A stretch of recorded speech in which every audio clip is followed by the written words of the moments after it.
نحمدہ ونصلی علی رسولہ الکریم بسم اللہ الرحمن الرحیم۔ عزیز طلبہ السلام علیکم ورحمۃ اللہ وبرکاتہ۔ آج کے اس ویڈیو کے اندر ہم مضمون نمبر 6 محنت کی برکتیں پڑھیں گے۔ آپ کے سامنے یہ مضمون کا نام ہے محنت کی عظمت، تو اس نام سے بھی مضمون آ سکتا ہے، اور محنت کی برکتیں آپ کی کتاب جو اردو قواعد و انشاء ہے اس میں مضمون محنت کی برکتیں کے نام سے محنت کی عظمت اور محنت کی برکتیں یہ ایک ہی مضمون ہے۔ پیج نمبر ہے 402، صفحہ نمبر 402۔ نامی کوئی بغیر مشقت نہیں ہوا، 100 بار جب عقیق کٹا تب نگیں ہوا۔ نامی کوئی بغیر مشقت نہیں ہوا، یعنی بغیر مشقت کے، بغیر سختی برداشت کرنے کے کوئی بندہ بھی مشہور نہیں ہو سکتا۔ مشقت سے مراد محنت کرتا ہے تو محنت کے اندر انسان اس میدان کے اندر آگے بڑھتا جاتا ہے اور بڑھتے بڑھتے وہ مشہور ہو جاتا ہے۔ 100 بار جب عقیق کٹا تب نگین ہوا۔ عقیق ایک پتھر کا نام ہے، انتہائی قیمتی پتھر، اور نگین مطلب ایک وہ پتھر، عام سا پتھر، نام اس کا عقیق ہے، لیکن وہ انگوٹھی کے اندر ڈالنے کے قابل اور گول اور خوبصورت تب ہی بنتا ہے جب اس کو تھوڑا سا رگڑا دینا پڑتا ہے۔ جب اس کو رگڑا جاتا ہے اور اس کے اوپر محنت ہوتی ہے، تو محنت کرنے کے بعد مشقت ہوتی ہے، تب وہ انگوٹھی کے اندر لگا ہوا انتہائی خوبصورت لگتا ہے۔ ہر کامیابی و کامرانی کی ضمانت محنت اور مشقت ہے۔ یہ ایسی صلاحیت ہے جس کا ثمر ہمیشہ شیریں ہوتا ہے، پھل ہمیشہ میٹھا ہوتا ہے۔ روز اول سے لے کر آج تک انسان نے جو ترقی کی منزلیں طے کی ہیں، ان میں محنت کو سب سے زیادہ دخل ہے۔ حضرت محمد صلی اللہ علیہ وسلم کا فرمان عالی شان ہے، الکاسب حبیب اللہ۔ یہاں انہوں نے ترجمہ کیا محنت کرنے والا اللہ کا دوست ہے۔ الکاسب کا اصل معنی ہے ہاتھ سے کمائی کرنے والا، اور ہاتھ سے کمائی کرنے والا کون ہے؟ محنت کرنے والا ہی مراد ہے۔ آپ صلی اللہ علیہ وسلم کی ساری زندگی محنت سے عبارت ہے۔ آپ صلی اللہ علیہ وسلم نے دین اسلام کی اشاعت کے لیے جس قدر عظیم محنت کی اس کی مثال پوری دنیا میں نہیں مل سکتی۔ زندگی جہد مسلسل ہی کا دوسرا نام ہے۔ تاریخ نے آج تک ایسی مثال پیش نہیں کی کہ کسی نے بغیر محنت اور مشقت کے نام پیدا کیا ہو۔ دراصل دنیا ایک عمل گاہ ہے، محنت کا آسان ترجمہ عمل ہے۔ کسی فرد یا قوم کو محنت کے بغیر عزت ملی ہے اور نہ مرتبہ۔ جو لوگ محنت کے عادی ہوتے ہیں، دنیا ان کی تکریم کرتی ہے۔ مولانا الطاف حسین حالی اسی قوت کے کرشمے کو اس انداز میں پیش کرتے ہیں، مشقت کی ذلت جنہوں نے اٹھائی، جہاں میں ملی ان کو آخر بڑائی۔ نہال اس گلستان میں جتنے بڑے ہیں، ہمیشہ وہ نیچے سے اوپر چڑھے ہیں۔ تو دیکھا جائے پیارے حبیب صلی اللہ علیہ وسلم کی کا تذکرہ کیا انہوں نے۔ پیارے حبیب صلی اللہ علیہ وسلم کے بارے میں آتا ہے کہ پیارے حبیب صلی اللہ علیہ وسلم دن رات محنت کرتے تھے۔ کیا محنت کرتے تھے؟ جس مقصد کے لیے اللہ نے ان کو دنیا کے اندر بھیجا، مطلب تبلیغ کے لیے اور اسلام کے پرچار کے لیے، اسلام کی تبلیغ اور اشاعت کے لیے اور اللہ کا نام بلند کرنے کے لیے، دن رات، گرمی سردی، ہر آن ہر لمحہ یہ اسی فکر میں رہتے تھے اور لوگوں کو آواز لگاتے تھے، قولوا لا الہ الا اللہ تفلحون۔ اے دنیا بھر کے انسانوں، لا الہ الا اللہ پڑھ لو، کامیاب ہو جاؤ گے۔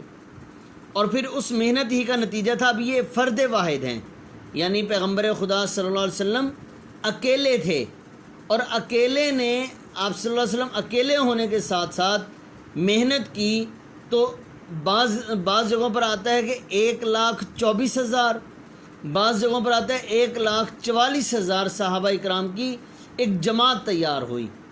اور وہ جماعت پیارے حبیب صلی اللہ علیہ وسلم کی ایسی جماعت تھی کہ ایک اشارے پر، نبی صلی اللہ علیہ وسلم کے ایک اشارے پر اپنی جان کے نذرانے پیش کرنے والے تھے اور اپنے گھر بار لٹانے والے تھے۔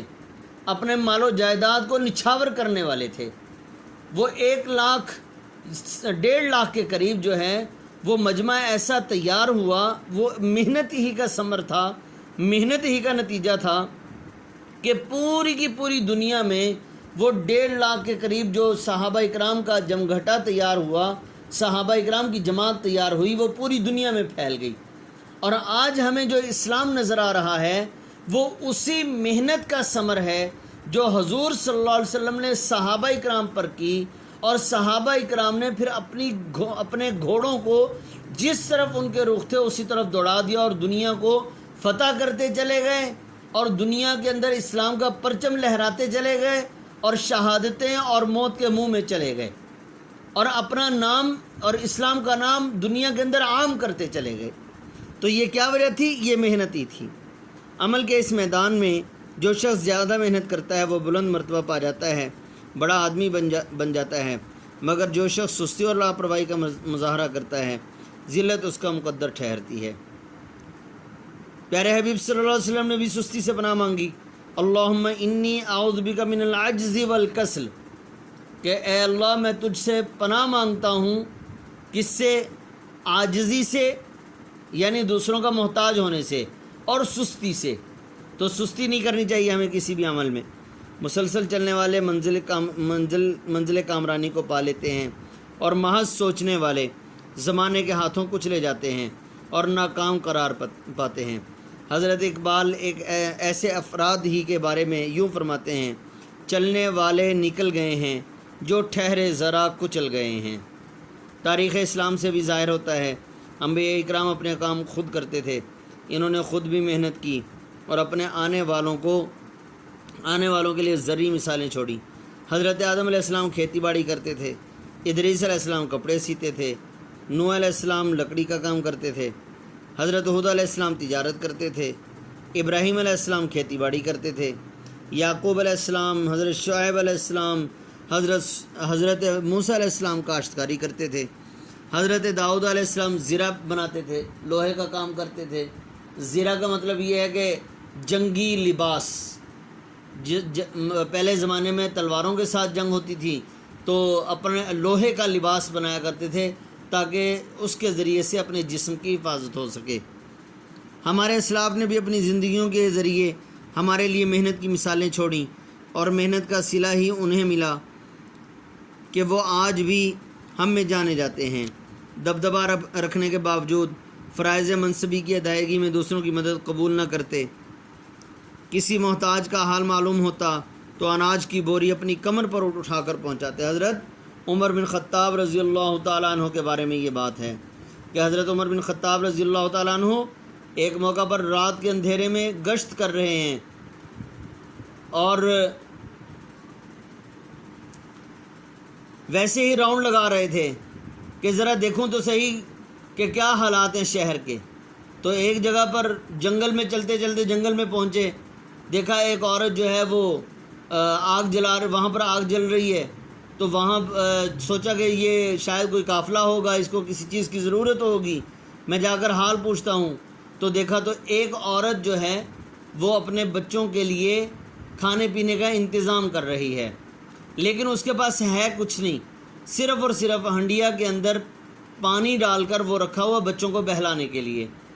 قصہ مختصر، حضرت عمر بن خطاب رضی اللہ تعالیٰ عنہ کو پتہ چلا کہ ان کے پاس تو کچھ بھی نہیں ہے، تو حضرت عمر بن خطاب رضی اللہ تعالیٰ عنہ خلیفہ، بادشاہ وقت اور 22 لاکھ مربع میل پر حکمرانی کرنے والے، کئی ممالک ان کے زیر نگیں آتے تھے، ان کے جو ہے ان کے انڈر ہوتے تھے، تو 22 لاکھ مربع میل پر حکومت کرنے والے حضرت عمر بن خطاب رضی اللہ تعالیٰ عنہ جیسا جو ہے وہ خود مطلب وزیر اعظم سے بھی بڑھ کر جو خلیفۃ المسلمین تھے، خود انہوں نے اس بیوہ عورت کے لیے آٹے کی بوری اپنے کمر پر لاد کر اور کچھ اور راشن وغیرہ لے کر اس عورت کو پہنچایا کہ میں جا کر اس عورت کے بچوں کی بھوک کو ختم کروں، اور خود آگ جلا کر اس کے پکانے کا انتظام کیا۔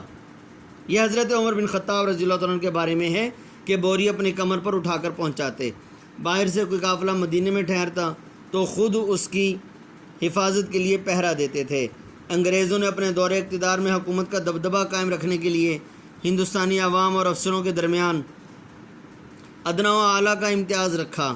صاحب لوگ غلط قسم کے احساس برتری کی وجہ سے اپنے چھوٹے چھوٹے کام محنت سے انجام دینا ہی اپنی توہین سمجھتے تھے۔ اس لیے معاشرے میں آہستہ آہستہ یہ رجحان عام ہو گیا کہ اپنے ذاتی کام خود کرنے کے بجائے دوسروں سے کروانا ہی عزت کا حقیقی معیار ہے۔ اس غلط روش کا بنیادی سبب یہ ہے کہ بعض کام ہماری نظر میں گھٹیا اور بعض اونچے درجے کے ہیں۔ مثلاً جوتے گانٹھنا، نہر کی کھدائی کرنا، کاشتکاری کرنا گھٹیا قسم کے کام سمجھے جاتے ہیں۔ ان کے مقابلے میں افسری، انجینئرنگ اور ڈاکٹری وغیرہ اونچے درجے کے کام سمجھے جاتے ہیں۔